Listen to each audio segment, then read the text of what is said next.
Pernah nggak ada teman kamu atau kenalan kamu yang punya foto atau video pribadi yang eksplisit dan dikirim ke pacarnya terus pas putus disebarin? Nah, itu namanya revenge porn, mempermalukan korban untuk balas dendam dengan cara menyebarkan foto atau video pribadi orang lain. Dan pelakunya nggak cuma mantan pacar ya, maksudnya bisa siapa aja gitu.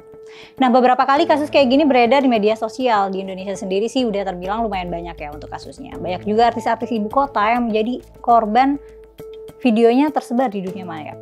Gak usah disebutin kalian nama-nama artis, ntar malah pada nyari videonya lagi. Revenge porn itu ada konsekuensinya nggak sih secara hukum? Atau malah korbannya yang rentan dipidana? Simak selengkapnya bersama aku Mela hanya di GeoLive Kupas Konsep.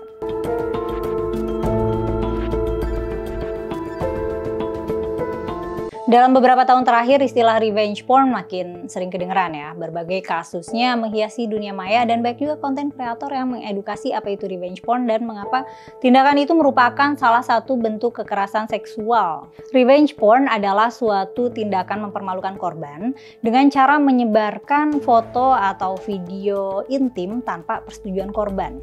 Laki-laki dan perempuan bisa aja jadi pelaku maupun korban revenge porn. Meskipun demikian, biasanya sasaran revenge porn dan non-konsensual pornografi itu adalah perempuan, karena tentu saja damage secara sosial itu emang akan lebih berat buat perempuan.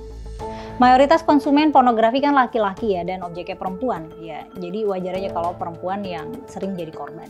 Karenanya revenge porn diklasifikasikan sebagai bentuk kekerasan seksual dan diperingatkan bisa berupa lebih dari sekedar satu tindakan pelecehan. Nah, terus gimana nih tindakannya untuk si pelaku yang nyebarin? Sebagian besar online platform memiliki kebijakan tegas yang melarang konten jenis seperti itu dan memiliki jalur pelaporan yang harus diikuti pengguna. Selain itu juga korban punya nih opsi hukum.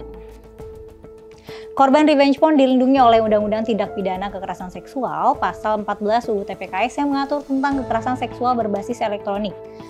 Melansir Kompas ya. Pelaku dapat dipidana penjara paling lama 4 tahun dan atau denda paling banyak 200 juta rupiah. Tidak hanya itu, hukum revenge porn juga tercantum dalam Pasal 4 Ayat 1 Undang-Undang Nomor 44 Tahun 2008 tentang pornografi yang melarang menyediakan dan menyebarluaskan konten berisi pornografi. Pada bagian lanjutan, Pasal 9 juga disebutkan secara jelas larangan menjadikan seseorang sebagai objek pornografi. Seperti yang dilansir IDN dari hukum online, layaknya merekam dan memproduksi pornografi, pelaku penggandaan dan penyebar luasan pornografi pun dapat dijerat dengan Pasal 4 Ayat 1 dan Pasal 29 UU Pornografi.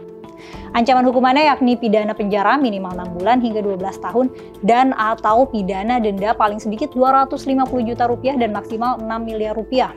Selain undang-undang pornografi, pelaku revenge porn juga dapat dikenakan pasal undang-undang ITE.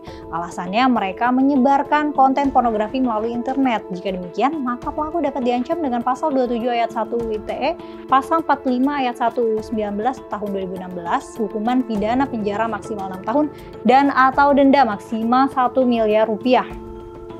Perlu dicatat, pasal-pasal di atas baru untuk membuat dan menyebarkannya loh. Jika diikuti ancaman, pelaku bisa dikenakan pasal berlapis dengan hukuman tambahan hingga 6 tahun penjara dan atau denda maksimal 300 juta rupiah.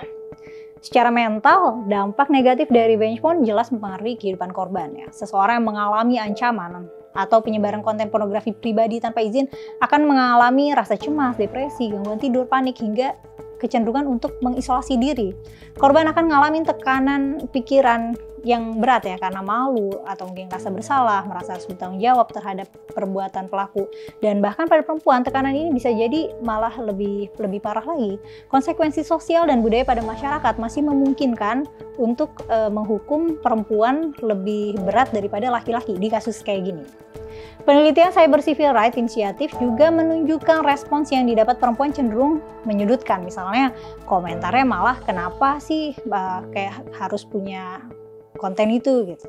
Nah, intinya komentar tersebut memposisikan korban perempuan sebagai penanggung jawab kesalahan gitu. Meskipun materinya itu sebenarnya harusnya jadi milik pribadi dan gak boleh disebarluaskan. Belum lagi risiko mendapat respon-respon yang bernuansa body shaming ya. Pada akhirnya kondisi ini menyebabkan menyebabkan korban itu menarik diri karena malu dan diguncingin di internet misalnya. Nah itu ganggu ketenangan korban.